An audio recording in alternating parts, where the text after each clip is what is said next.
Geocachomaniacs.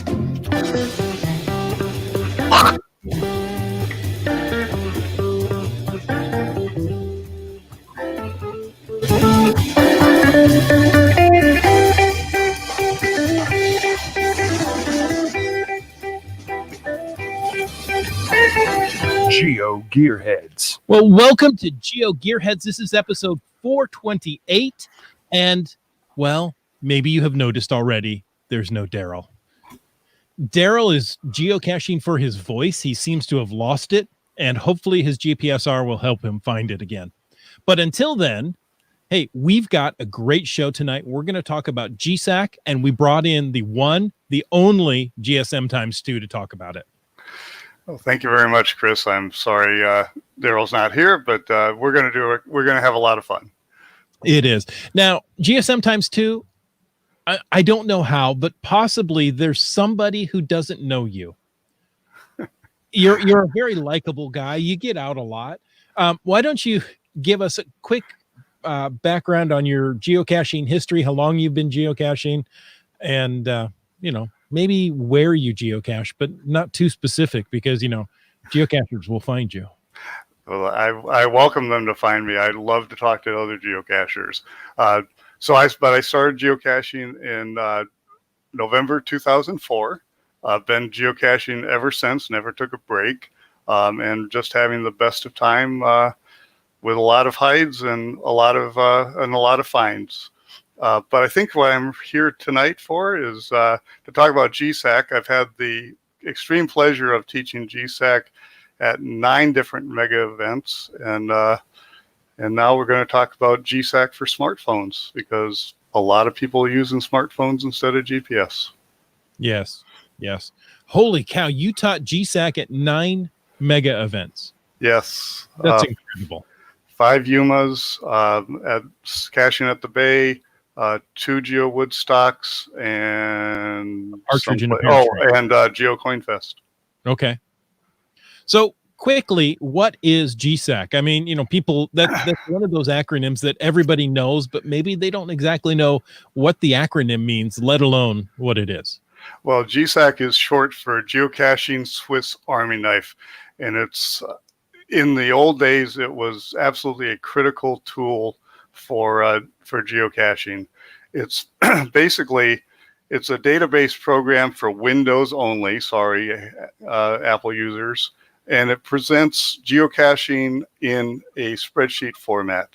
And again, it's considered to be an essential tool, even though nowadays there are other tools available. We have Gsak, we have Project GC, Cache Tour NO, and of course various phone apps available to us.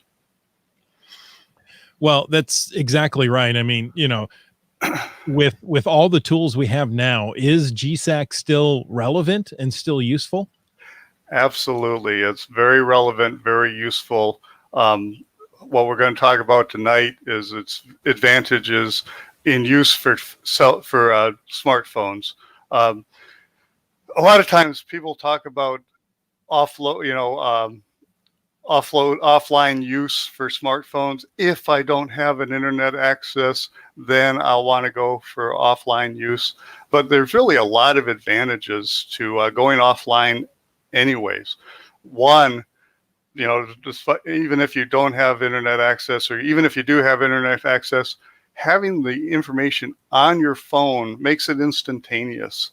And then tonight we're going to talk about actually filtering and putting offline specific geocaches that you want to look for on a geocaching adventure. And that's where Gsak really stands out. It's an excellent tool.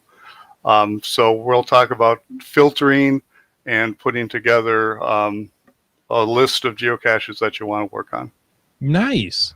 Man, this is going to be a tutorial. I should be taking notes. I should actually have Gsak open and follow along with you so I can get something done while we're doing this. We're going to go a lot faster than people are going to be able to keep up with. But I did put together essentially a click-by-click PDF file that's available in the show notes. And so if people want to look and see what it is that I talked about, that's all going to be in the show notes. plus there's some other things that I'm not going to talk about that'll be in there. That'll be very, very helpful for people. And the beauty is you can download this podcast. You can listen to one command, pause, go do it, and keep pausing and playing until you get through how to do it step by step. So GSM times 2, I appreciate that. This is going to be a fun episode. Now, I thought Gsak was kind of done. Am I wrong? You're right and wrong. Gsak is in its final format. It's not going to get further adaptive because due to health reasons, Clyde English, who is a geocacher in Australia, he is not going to develop it any further. He's doing well. He's doing fine, but he doesn't feel that he can keep up with this, and so he stopped doing it. But he also made it for free. But there is still very active support through the Facebook group. There's a Facebook group, Gsak Geocaching Help, and they're very, very responsive. And then there's a news group built right into the program. So there's a lot of support, and there's a lot of tutorials. And again, I'm more than happy to provide what I'm doing for this show. If people are interested, I can put out there some things that I did GeoCoin Fest was the last time that I taught it, and so GeoCoin Fest would be a good one for me to put its basic and advanced. So there's a lot of information there. Nice. Well, great. So let's jump into this. Let's learn how to use Gsak, and we're going to learn to use it the right, or as I like to say, the GSM times 2 way. That's good. Okay, so there we go. When I teach, I always teach with PowerPoint because it just helps me stay on track. So we're going to do Gsak for smartphones. Let's get it started. Let's get it started. There, okay. So what are we going to cover? Okay, first thing we're going to cover is what Gsak does for you. We're going to concentrate on the cell phone usage today. We're going to talk about how to download it and the important 2 things that you have to do after you've downloaded it. Going to tell you 5 things that you've been putting up with pocket queries or searches that you're not going to have to put up with if you use Gsak to get your database. Going to talk about working with a database in the spreadsheet format. And when you download whatever it is that you went after, going to teach you or show you how to filter. Here we're filtered out all the ones that have DNFs. And then I'm going to show you, it's pretty advanced, going to show you how to use a macro that actually shows all the geocaches in your database in a map view, and when you click on them, you're actually picking them up in your database. Wow! So great way to do filters. And then, of course, finally, since we're talking about cell phones, we're going to talk about different ways that different apps can receive them, and we'll talk about 2 ways to get the information over there. Nice. So yeah. So let's get started. Okay. So what is Gsak? Well, I already mentioned it. Gsak is a window-based database program for geocachers that presents the database information in a spreadsheet format. Used to be Nagware, where it costs $30. It's not anymore. It is absolutely free. But the important thing is, what does it do for you? Well, we know that there's multiple ways to get information from geocaching.com over to a smartphone or over to a GPS. You can do it with a list. You can do it with a GPX file, and among other ways. But what Gsak does for you is it takes that information and it puts it in a computer. And in the computer, you can manipulate it, you can sort it, you can store it. And today, what we're going to mainly talk about is how to take that information, filter it, and then send it over to your smartphone so you can use it for offline use And again, offline use isn't just because you don't have an internet access. It's because it's just a better way to geocache a specific list. Well, and if you're looking to travel internationally this summer, Yes. and data can be expensive, so having everything offline and in lists on your phone will save you some money. That will save you some money. It will save you some time. Exactly. Okay, so first thing we need to know is how to download it. We're going to go over to gsak.net. That's gsak.net, gsak.net. Oh, .net. Okay. Not net. You got it. You got it, Chris. And then right there in little small print, right towards the bottom, it says download here. The download process is very easy, very intuitive. Just follow the prompts and use the defaults, and it gets in there really easily. But once it's downloaded, there's two things that you want to do. One, you need to get an access token. Access token is an old term for what we today would call permissions. So to do that, you're going to go up onto Gsak, go to geocaching.com access, go down to get an access token. It'll probably have you log in, and then you're just going to allow access or give permissions. As soon as you do, next time you go over here to geocaching.com access, you'll see your name, your username down there at the bottom. So we're successful doing that. Now that we've given permission for them to exchange information, there's two things that we also want to do. We want to go ahead, go to Geocache Access, update some user information. And there's two pieces of user information that Gsak wants to get from geocaching.com. One is your home coordinates, which you've already provided, and the other is geocaching.com has a user ID number on you, and Gsak wants to get that because it really helps for the support and filtering. And once you do that, you're going to get a message and you are all set. Oh, we're going to talk about 5 things you've been putting up with in your pocket queries. 1, in a pocket query or a search, you either have to give your home location, a GC code, a postal code, coordinates, or for a search, you can give a city. That's not true in Gsak. In a pocket query or a search, it's always dealing with a circle. Not true with Gsak. There's a time delay with a pocket query. There's not a time delay with a search, so that's in yellow, but that's something you're putting up with. You can only get 4 logs in your pocket query. Not true with Gsak. And the most important thing, I think, is in a pocket query or a search, you don't get favorite points. In Gsak, you do. So let's learn how to do that.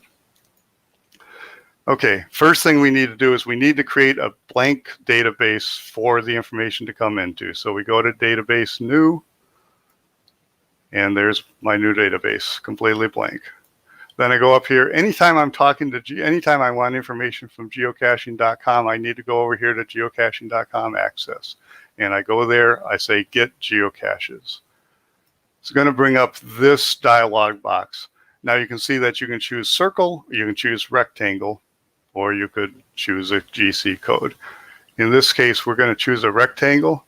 And the first thing I go over to Google Maps.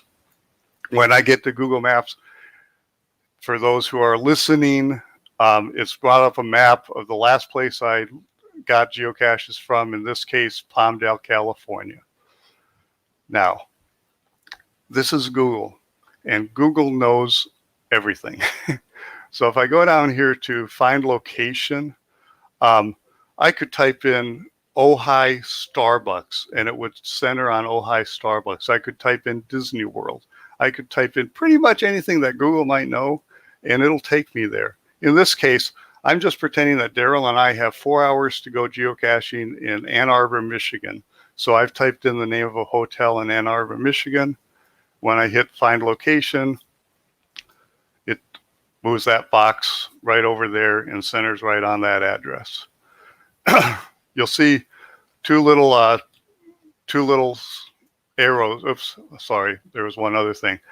It has a separation zone right now of 14.7 miles. that separation zone could be up to 61. So basically I could make this 5 times as large as it is right now. And the way to make it large or small is I go over here to these little arrows and I just click and hold them and I move them around as much as I want, as long as it's not more than 360 square miles. I'm good. If I wanted to move the whole box, I just click in the middle and I click and hold and I can move that box anywhere I want. So what I did is I've just gone ahead and moved the box so that it's basically centered around Ann Arbor with the freeways around the middle of it. Once I've done that, I just go over here to return coordinates, click, and it brings up this, goes back to the original dialog box. My latitude and longitude are in there. It's got a rectangle.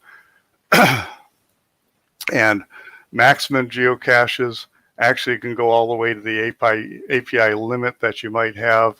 In this case, I put in 6,000. I believe it's 10,000 now. Logs per cache, I could go up to 30 logs per cache, not just 8. And then this little area that's in red, this is just like in a PQ or in a search. You know, choose the container size, choose the cache types, choose the difficulty and terrain ratings. It seems straightforward. It is very straightforward. When you go to page 2, now the search is starting to allow you to do this. The PQ didn't.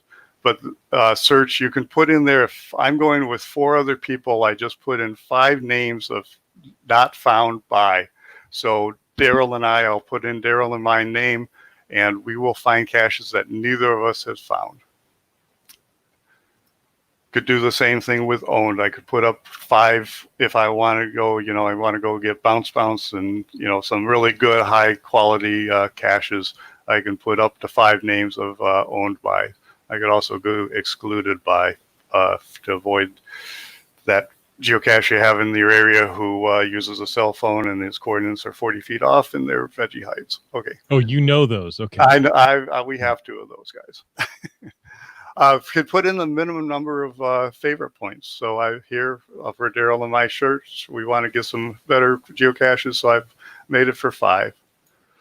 And then down here, this little total button, that's kind of cool because that's going to go out there, see how many geocaches would be downloaded without actually downloading them. So if I think I'm going to get about 30, but I get 3 or I get 300, I know that I probably made a mistake somewhere along the line, and I'll need to check and see where I made that mistake. When I'm done and I'm all satisfied, I'm going to hit OK. I put that arrow in red because as soon as you hit OK, it will download into the database that you're in. So make sure you're in the blank database and then hit OK, and it downloads to something like this. Let's see, where do I go with this? Oh, and over here you can see on the right-hand side, we have our favorite points have come in, and that would not have come in if that had been a PQ. Oh. Okay. Yeah. You're right. So here's 5 reasons. Of course you're right. Why am I doubting you? I have no idea why you would possibly doubt me, but thanks for the affirmation that I am correct. So 5 things you've been put up with that you can that you can overcome with going to Gsak. Okay, working with the database in the database program for spreadsheet format. Here is just a database that I put in there. Let's see, I'm not going to get fancy with this, so I'm just going to say row 1 is numbered. It's just the row number, but you can see that it's color coded. And actually, if you look at status, they're together. So the green, those are geocaches that I own. The fact that it's A means that it's available. The yellow, that's a geocache that I found and it's available. Red, those are geocaches that are either temporarily disabled or have been archived. And it doesn't matter if I own them or somebody else owns them, they're going to be red.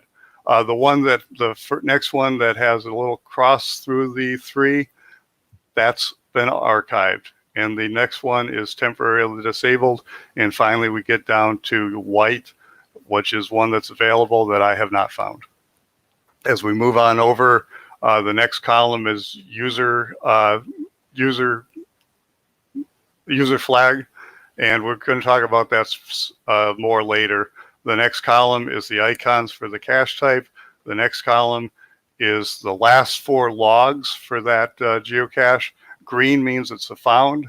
Red means it's a DNF. Yellow means that it's a node or needs maintenance or something along those lines. Okay. Container size is the next column.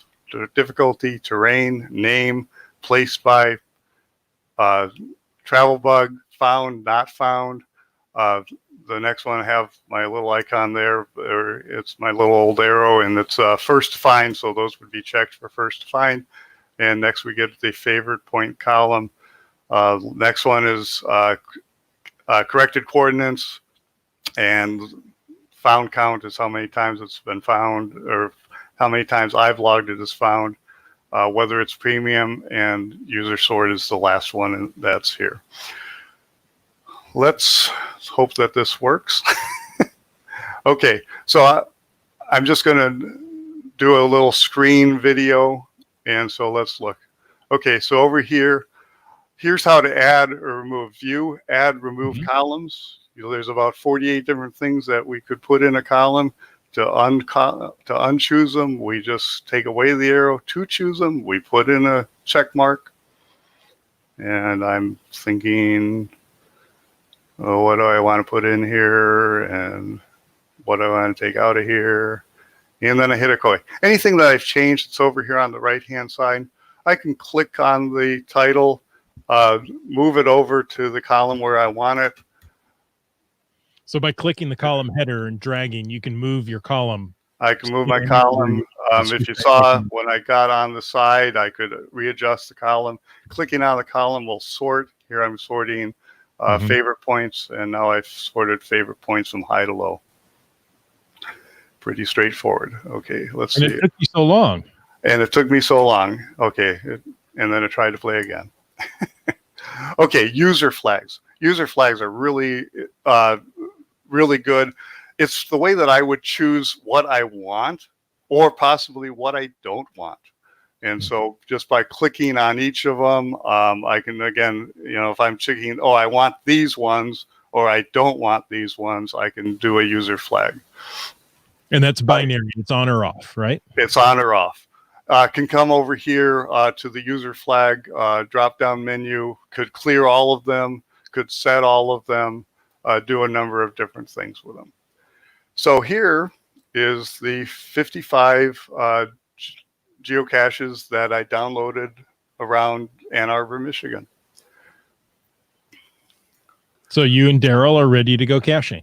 Not quite, because we only got 4 hours. Why do we choose what we really want to pick up in those 4 hours? Great question. So one of the things, we only got 4 hours, so I don't want to deal with DNFs. So I go over here to a little drop-down menu, select Save Filter, and built right into Gsak is the last 2 DNFs. Click on that, and there's the last 2. These are the 3 geocaches that have the last 2 DNFs. Okay. I just want to get rid of them, so I come over here to waypoint, delete waypoints, and I pick the ones in the filter, click OK, and they're just gone. Just like that. You've got just like that. Those that have the last 2 are DNFs. DNFs. Hey, let's go get some favorite ones. Daryl and I both like getting favorite ones, so I sorted by favorites, and I'm just going to click down, and I can see. Okay, here's some of the geocaches that we want to get based on favorites, and so we did that. Okay, let's click and do it by cache type. Okay, now I'm going to pick up a Wherigo, a couple Earth caches. Oh my goodness, you got 3 virtuals there. We're going to get all of those. You know how Daryl likes his virtuals. I like my virtuals. So now we've chosen all those. Oh, this is really neat. By hitting F2, I get this little screen on the side. This is information that came off of my computer, except for the map. The map, actually, I would have to be connected to the internet. But everything else I can see because it's stored on my computer. And, and there's the description, there's a link, there's the last logs. And then even here on the map, if I'm online, I can change over to a satellite view, zoom in, do a lot of fancy stuff here. Wow. But we're not going to spend too much time there. But yeah, but this is real nice, and it's instantaneous. Just go from one to the other, it pops right up. Okay, here we are. We have what we've chosen. Okay, in my handout, I show you how to install macros, how to get macros. We're going to run a macro without going through the process of how to do them. That's going to be in the handout. So I'm going to run a macro. Macro I'm going to run is leaflet map. I'm going to hold down, when I click run, I'm going to hold down shift. So because I'm going to bring up this dialog box. Dialog box is going to let me show the text labels. Going to show, I've added some wording in here, so it's going to show the favorite points as part of the text labels, and it's going to allow me that if I click on an icon if I click on an icon on the map, it's going to click user sort, and it's going to choose the user sort. And there's my little map. Look at that, so easy. It is very easy, and again, okay, right down here in the middle of the map, I see that I chose one of the Earth caches, but there's two other Earth caches right there. I could just click on them and choose those two, and again, they're going to be chosen right over there in my database. So based on that, I now have these user flags set. I use a filter. Filter's built in, user flag. And here's 19 geocaches for Daryl and I to go get. Wow. And that you can easily do in a short period of time. Now, it's not going to help you if they're just in your computer. How do you get them out to a device? There we go. Okay, thank you for the lead in, because you did see me click a little too soon. Okay, so now we need to transfer it over to a phone. This, for those who are listening audio, I have a little table here. It lists 6 different apps. Working from the bottom, looking for cache and cache leave both work on the iOS. GeoGo, GC Droid, CGEO work on Androids. The official app works on both of them. Over the top, there's 4 different ways that you can get them over there. Bookmark list, either use Dropbox or Google Drive, transfer a GPX file, or do a pocket query. And this is what all of them, the way that each of them can do. We're not going to talk about pocket queries because, by God, we're never going to use pocket queries again now that we know how to get geocaches in Gsak. What I will do is the official app can only use a bookmark list. CGO will only use Dropbox or a pocket query. The rest of them can do pretty much all of them. So let's look at how to make a list. One of the great things that Clyde did is he really worked on the geocaching.com access dropdown, and he added list manager. We can do everything we need to do with a list right in Gsak. So I pick list manager. I'm going to create a new list. I'm going to call it Ann Arbor. I'm going to make it shared, or I could make it public if I wanted to. And then just create list. It is now created the list. We can see it's Ann Arbor is right there, but we'll also see that right now there's no caches on that list. So with the dialog box still open, we choose Ann Arbor. We choose add geocaches to the list. It gives us a little warning that we're about to upload 19 geocaches to Ann Arbor. Oh, that's great, because that's exactly what we want to do. We hit yes. Takes about a minute for it to upload those.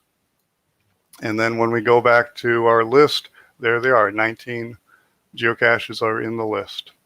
So you just made a bookmark list. Yep. By pulling well, we don't know how many square mile area of geocaches. That was only about 5 square miles of geocaches. It was a small area, right? Sorting those, uploading them to a bookmark list, and boom, you're done. You can bring these into most any app now. Could bring them into most any app and can bring them into the official app. Mm-hmm. And I'm going to just trust that people know how to bring them into their whatever app they use. So we're not going to go through these 16 different ways that we can bring geocaches. Let's focus on just what Gsak can do. We'll work on the apps another day. That sounds like a great idea. Okay, so to get it over to Dropbox or get it to pretty much any kind of drive, we're going to come over here to File, Export, and then choose GPX, GGZ, or LOC. Please use either GPX or GGZ. You don't want to use LOC. It's not enough information for you. And it'll bring up this dialog box. We're going to take this over to my Dropbox folder with a name. And as soon as I hit generate, it's going to generate it. And it's now in Dropbox. And again, that's how, I'm going to trust that people know how to get it to their own phone. So that's all there is to Gsak. Oh, wait, I'm sorry. Wait, is there one more thing? There's actually 3 more things, because if this goes well and you like this and we get a good response for this, I'd like to come back again in about a month. And if I come back again in a month, I'm going to show you how to use Gsak to log power trails while you're eating dinner. What? Yeah, absolutely. It's a couple quick steps, and then it does it automatically, and you can be eating dinner. I'll show you how Cache Tour NO has been incorporated into Gsak, and they really talk well together. I know a lot of people like to use Cache Tour for its routing abilities. And if you like to do that, I would show you how to speed up the process quite a bit. If you use Cache Tour, NO, hold on to your hats, because if you keep the information on your computer and readily accessible, this is how fast you can create a routing. I'm using a macro called Cache Route 3, and this is what it goes. Oops. Yeah. Okay. Providing it works. Here we go. Okay, I'm going to run the macro. It's got it chosen. I choose run. It brings up the browser. There's my 19 geocaches, and it's now in a one-way route has been created. Mm-hmm. And now a round trip route has been created, and that was recorded in real time. Wow. Yeah. So yeah, that makes it really pretty easy, doesn't it? It really makes it easy. And if you want to take that up into Cache Tour, you can. If you want Cache Tour to look at it and maybe change it, you can do that in Cache Tour. But it's a pretty fast way to route. Mm-hmm. So that's it for today. And then in a month, if you want, we can go over Gsak for smartphones too. Wow. Well, let's see if there are any questions in the chat. Okay. From anybody now. There is one from On a Boat that says, how about Gsak for Mac? No? Never. No. And, Cachely for it will be done when Cachely for Android is done. Okay, there you go. And don't say Parallels or Boot Camp. So, no, it's unfortunate. You do need a Windows PC for it. Actually, no, you can, in fact, if you run Parallels, or I guess Boot Camp, I know Parallels, you can run it on a Mac. You just have to have Parallels. You need a Windows installation. You need Parallels, a window installation. Actually, a few people that I know will just go buy a used. It's not computer intensive. So a lot of people I know will buy an inexpensive or a used PC just for Gsak. Mm-hmm. Yeah, it doesn't use much processor or memory, so you can get away with quite an old machine if Gsak is your only thing you've got running on it. I've actually started using Gsak 2 weeks after I started geocaching, and I believe, on a 486 or something along those lines, and it ran just fine, and it's not getting any more complicated. It's getting more powerful. It's not more complicated. Wow. There you go. Any other questions? It's not unfortunate that it's only on a PC. It's the law. Yeah. And as far as I know, there's no Mac comparable. If somebody wants to tell me about one, I'd be happy to hear about it. Well, I know there's Mac caching, but it's not quite as good as Gsak. The macros. Yes. I mean, they're okay. I've been a Gsak user. I know that there are, a megaton of macros to download. How do you know which one is going to do what you want it to do? How are you going to go out and find the one that's going to do cache tour for you? Okay. Let's see. I put my screen share back up there. Can you share that? Or okay. So here's a live Gsak. So for macros, I would just go over here to macro, run manage. And right up here is online macro index. Mm-hmm. Just click on that. Oops. Let's see what happens if I. Okay, 1 second. I've lost you, so I'm not sure what you guys are seeing. Are you seeing a Gsak macro library? Yeah, I'm seeing. Yeah, a web page. Okay. Mm-hmm. Yeah, web page. So let's give me a word to look up. Challenge. Cache tour. Well, since we talked about it. Okay, I typed in challenge, so here it's looked through. It's looked through the macro names. It's looked through all the descriptions, and it's looked through everything that has the word challenge. Okay, cache tour. Okay, and there's the cache tour macro. Just one. That makes it really easy to know which one to get. It certainly does. Nice. So that's the way to do that. You briefly talked about challenges. Now there are many macros to help you know if you qualify for challenges within Gsak. There are, but I'll have to say, Project GC is probably the way to go. Yeah, well, it's the official way to go. It really is, because you're going to have to search for a lot of different macros to find different challenges, or at least a number. I know there's one that will look for about 50 different challenges, but but Project GC is just kind of amazing, actually. Fabulous. Any other questions? Well, On a Boat wants to know what your favorite color is, but I really don't think that's the idea. What we were thinking of with further questions. Blue. Yeah. You're so blue. It's blue, and it has been pretty much my entire life. But thanks for asking. Yeah, there you go. And hazel, if you want to know what my eye colors are. Oh, yeah. See, maybe we should zoom in some more so people can look at your eyes. And okay, I'm just going to leave Gsak up here, and that way we're little small people on the side. Yes, this is not dating for geocachers 101. This is Gsak. This is Gsak, right? Okay, let me get rid of that and get Gsak back up here. Nice. Go ahead. Yeah, I'm just waiting for other questions. I'm thinking of what other things I might mention at this level.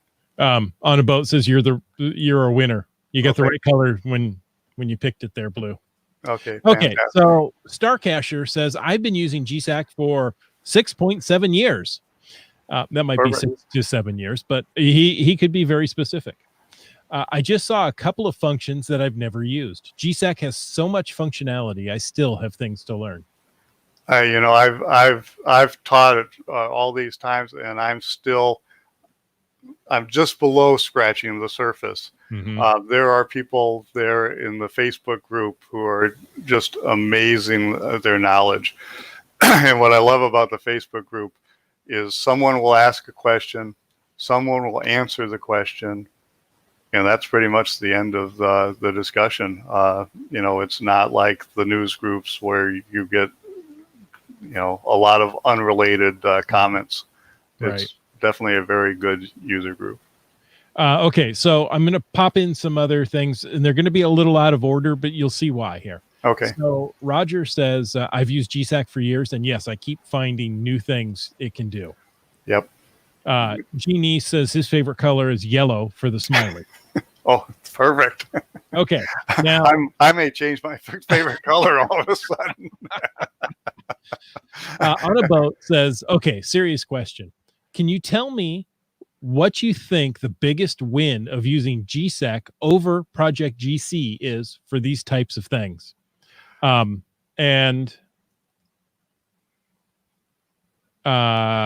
he also says, I know Project GC has a lot of functionality. What do you think makes Gsak better?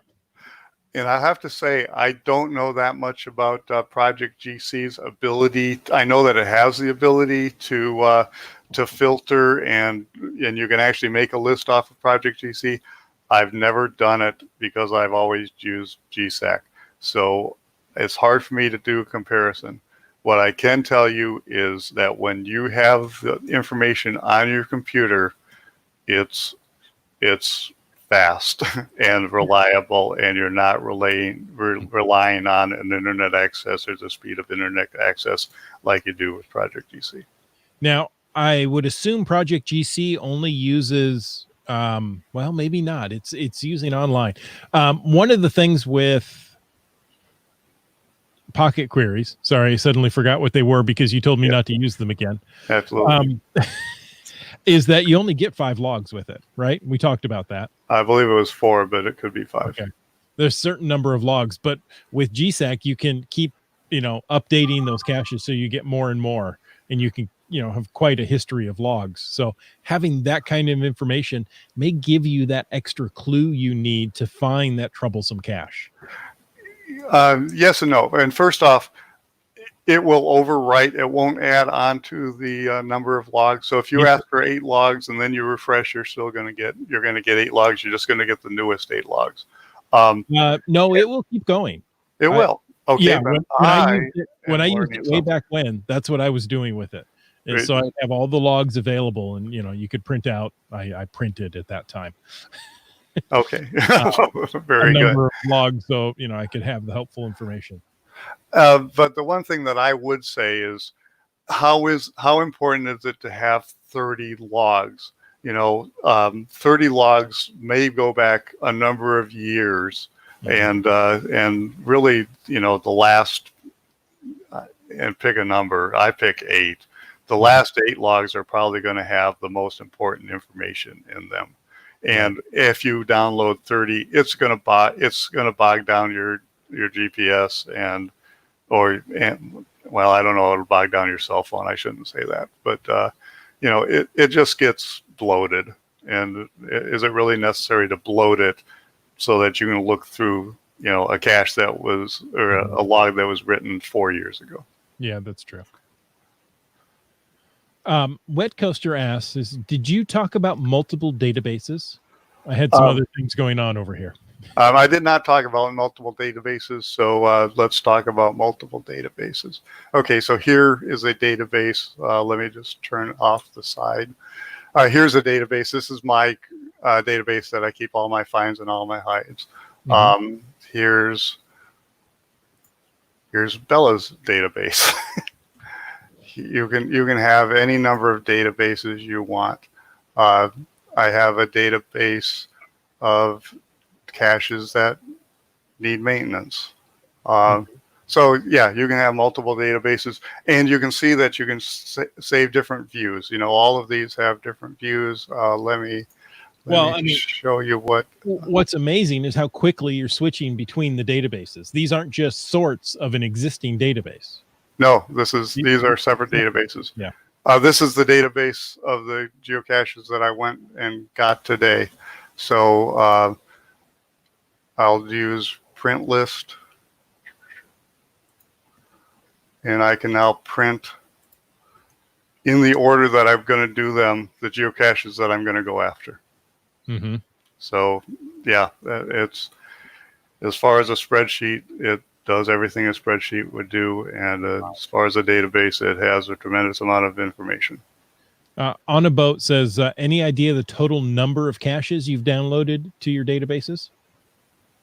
I was trying to download 6,000 one time, and I was successful, but I had to go over to Yarrington to within the confines of what it would allow me to look for in a square or a circle.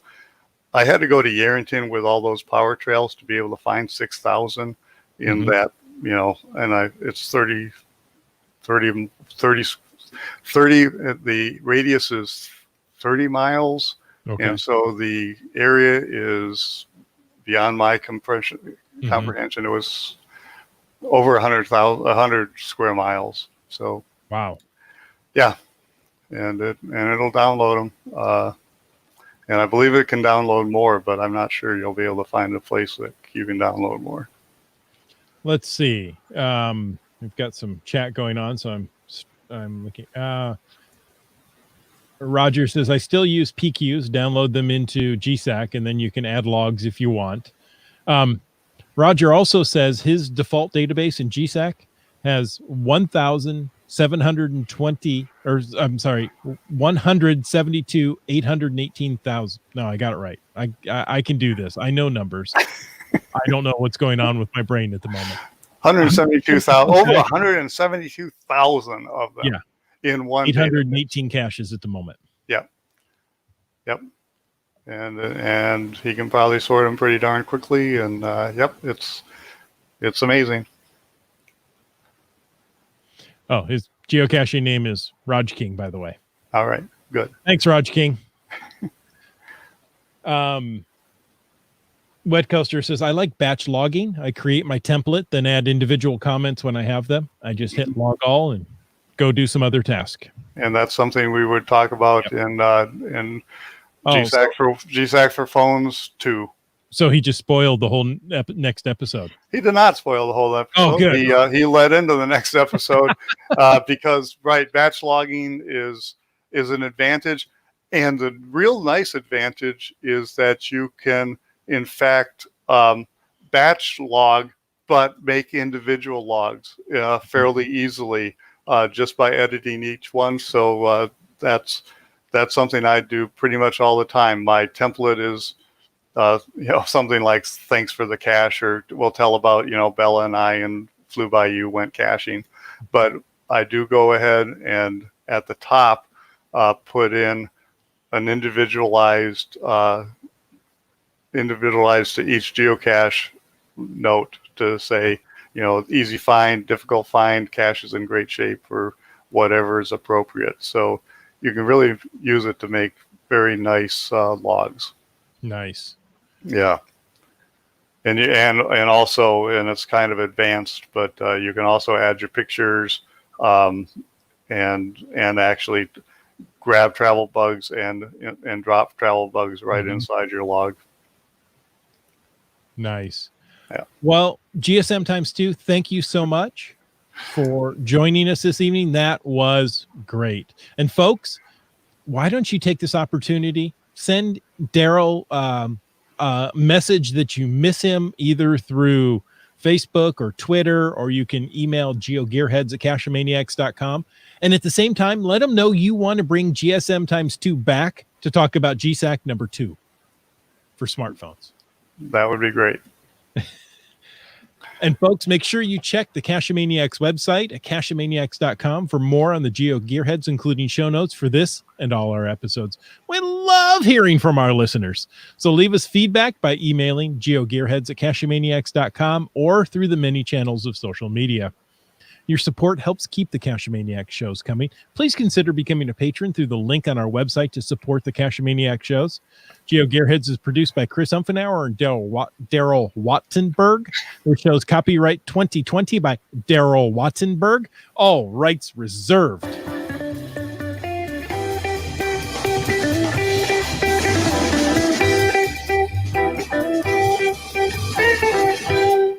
Cache with a Cacheamaniac.